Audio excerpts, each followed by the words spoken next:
হরে কৃষ্ণ, রাধে রাধে। খুশির গোপাল সোনা চ্যানেলে আপনাদের সবাইকে সুস্বাগত।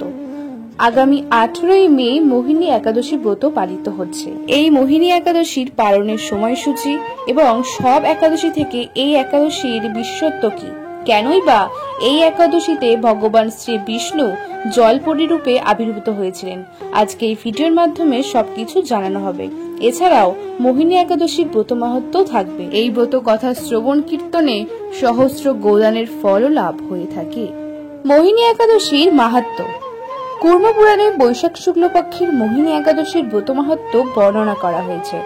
মহারাজ যুধিষ্ঠির বললেন, হে জনার্দন, বৈশাখ শুক্লপক্ষিয়া একাদশীর কি নাম, কি ফল, কি বিধি, এই সকল কথা আমার নিকট বর্ণনা করুন। উত্তরে ভগবান শ্রীকৃষ্ণ বললেন, হে ধর্মপুত্র, আপনি আমাকে যে প্রশ্ন করেছেন, পূর্বে শ্রী রামচন্দ্র বশিষ্ঠের কাছে এই একই প্রশ্ন করেছিলেন। তিনি জিজ্ঞাসা করেছিলেন, হে মুনিবর, আমি জনকনন্দিনী সীতার বিরহজনিত কারণে বহু দুঃখ পাচ্ছি, তাই একটি উত্তম ব্রতের কথা আমাকে বলুন, যার দ্বারা সর্বপাপ ক্ষয় হয় ও সর্ব দুঃখ বিনষ্ট হয়। এই কথা শুনে বশিষ্ঠদেব বললেন, হে রামচন্দ্র, তুমি উত্তম প্রশ্ন করেছ। যদিও তোমার নাম গ্রহণেই মানুষ পবিত্র হয়ে থাকে, তবুও লোকের মঙ্গলের জন্য তোমার কাছে সর্বশ্রেষ্ঠ ও পরম পবিত্র একটি ব্রতের কথা আমি বলছি। বৈশাখ মাসে শুক্লপক্ষিয়া একাদশী মোহিনী নামে প্রসিদ্ধা। এই ব্রত প্রভাবে মানুষের সকল পাপ, দুঃখ ও মোহজাল অচিরেই বিনষ্ট হয়। তাই মানুষের উচিত সকল পাপ ক্ষয়কারী ও সর্ব দুঃখ বিনাশী এই একাদশী ব্রত পালন করা।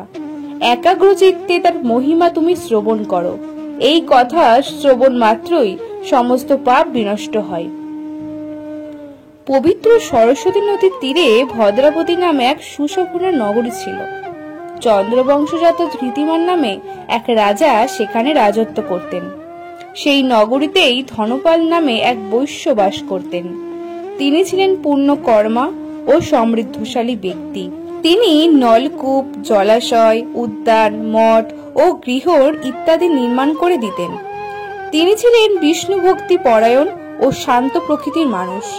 সুমনা, দ্যুতিমান, মেধাবী, সুকৃতি ও ধৃষ্টবুদ্ধি নামে তার 5 জন পুত্র ছিল।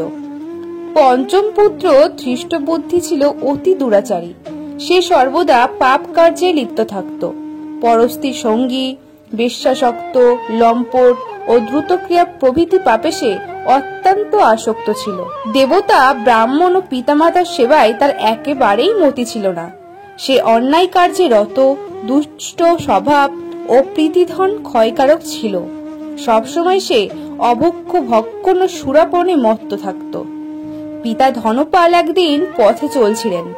হঠাৎ তিনি দেখতে পেলেন ধৃষ্টবুদ্ধি এক বেশ্যার গলায় হাত রেখে নিঃসংকোচে ঘুরে বেড়াচ্ছে। তার নির্লজ্জ পুত্রকে এভাবে চৌরাস্তায় ভ্রমণ করতে দেখে তিনি অত্যন্ত মর্মাহত হলেন। এই কুম্ভ স্বভাব দর্শনে ক্রুদ্ধ হয়ে তিনি তাকে গৃহ থেকে বার করে দিলেন। তার আত্মীয় স্বজনও তাকে পরিত্যাগ করল। সে তখন নিজের অলংকারীদের বিক্রি করে জীবন অতিবাহিত করত। কিছুদিন এইভাবেই চলার পর অর্থাভাব দেখা দিল। ধনহীন দেখে সেই বেশ্যাগণ তাকে পরিত্যাগ করলো। অন্ন বস্ত্রহীন ধৃষ্টবুদ্ধি ক্ষুধা তৃষ্ণায় অত্যন্ত কাতর হয়ে পড়ল। অবশেষে নিজের গ্রামে সে চুরি করতে শুরু করলো। একদিন রাজপ্রহরী তাকে ধরে বন্দি করলো, কিন্তু পিতার সম্মানের কথা মাথায় রেখে তাকে মুক্ত করে দেওয়া হলো। এভাবে বার কয়েক সে ধরা পড়লো ও ছাড়া পেল, কিন্তু তবুও সে চুরি করা বন্ধ করলো না। তখন রাজা তাকে কারাগারে বদ্ধ করে রাখলেন। বিচারে সে ককাঘাত দণ্ডভোগ করল। কারাভোগের পর অন্যান্য উপায়ে ধৃষ্টবুদ্ধি বনে প্রবেশ করল। সেখানে সে পশু পাখি বধ করে তাদের মাংস ভক্ষণ করে অতি দুঃখে পাপময় জীবনযাপন করতে লাগল। দুষ্কর্মের ফলে কেউ কখনো সুখী হতে পারে না, তাই সেই ধৃষ্টবুদ্ধি দিবারাত্রি দুঃখ সুখে জর্জরিত হলো। এভাবে অনেকদিন অতিবাহিত হলো। কোন পুণ্য ফলে সহসা একদিন সে কৌণ্ডিন্য ঋষির আশ্রমে উপস্থিত হলো। বৈশাখ মাসে ঋষিবর গঙ্গা স্নান করে আশ্রমের দিকে প্রত্যাবর্তন করছিলেন। শোককুল ধৃষ্টবুদ্ধি তার সম্মুখে উপস্থিত হলো। ঘটনাক্রমে ঋষির বস্ত্র হতে এক বিন্দু জল তার গায়ে পড়ল। সেই জল স্পর্শে তার সমস্ত পাপ দূর হলো। হঠাৎ তার শুভবুদ্ধির উদয় হল। ঋষির সামনে সে কৃতাঞ্জলি পুটে প্রার্থনা করতে লাগলো, হে ঋষি শ্রেষ্ঠ, যে পূর্ণ প্রভাবে আমি এই ভীষণ দুঃখ যন্ত্রণা থেকে মুক্ত লাভ করতে পারি তা কৃপা করে আমাকে বলুন। ঋষিবর বললেন, বৈশাখ মাসের শুক্লপক্ষে মোহিনী নামে যে প্রসিদ্ধ একাদশী আছে, তুমি সেই ব্রত পালন করো। এই ব্রতের ফলে মানুষের বহু জন্মার্জিত পর্বত পরিমাণ পাপ রাশিও ক্ষয় হয়ে থাকে। মহামণি বশিষ্ঠ বললেন, কৌন্ডিন্য ঋষির উপদেশ শ্রবণ করে প্রসন্ন চিত্তে দৃষ্টবুদ্ধি সে ব্রত পালন করল।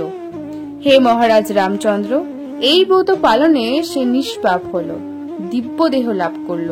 অবশেষে গরুরে আরোহণ করে সকল প্রকার উপদ্রবহীন বৈকুণ্ঠধামে গমন করল। হে রাজন, ত্রিলোকে মোহিনী ব্রত থেকে আর শ্রেষ্ঠ ব্রত নেই।